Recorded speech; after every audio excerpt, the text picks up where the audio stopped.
File থেকে open, আমি download থেকে এই দুইটা ছবি সিলেক্ট করে ওপেন করে নিলাম। তো নেওয়ার পরে এখানে আসতে হবে, এই ছবিতে আসার পরে কুইক সিলেকশন টুল দিয়ে আমি এই অংশটুকু সিলেক্ট করে নিলাম।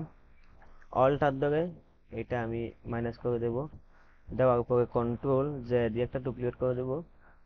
এখন এই ছবিতে আসতে হবে, আসার পরে আমি ডাবল ক্লিক করে এটা আনলক করতে হবে। মুভ টুল দিয়ে এটা ধরে আমাকে এখানে নিয়ে আসতে হবে। আসার পরে আমি কন্ট্রোল টি দিয়ে ফিরে ট্রান্সফর্ম একটু ওইদিকে বড় করে দেব। এখন আমি অপাসিটিটা একটু কমিয়ে দিয়ে দেখি কতটুকু হয়েছে। বাস আমার, এখন আমি এখানে টিক মার্কে ক্লিক করব। ক্লিক করার পর এখানে ডাবল ক্লিক অথবা রাইট ক্লিক, এখানে ক্রিয়েট ক্লিপিং মাস্কে ক্লিক করব। ক্লিক করার পর এখান থেকে মাল্টিপলে ক্লিক করব। এখন এখানে ডাবল ক্লিক করব। ক্লিক করার পর আমি অল্ট ধরে এটা একটু এদিকে নিয়ে আসবো, একটু সামান্য অল্টার ধরে একটু এদিকে নিয়ে আসবো।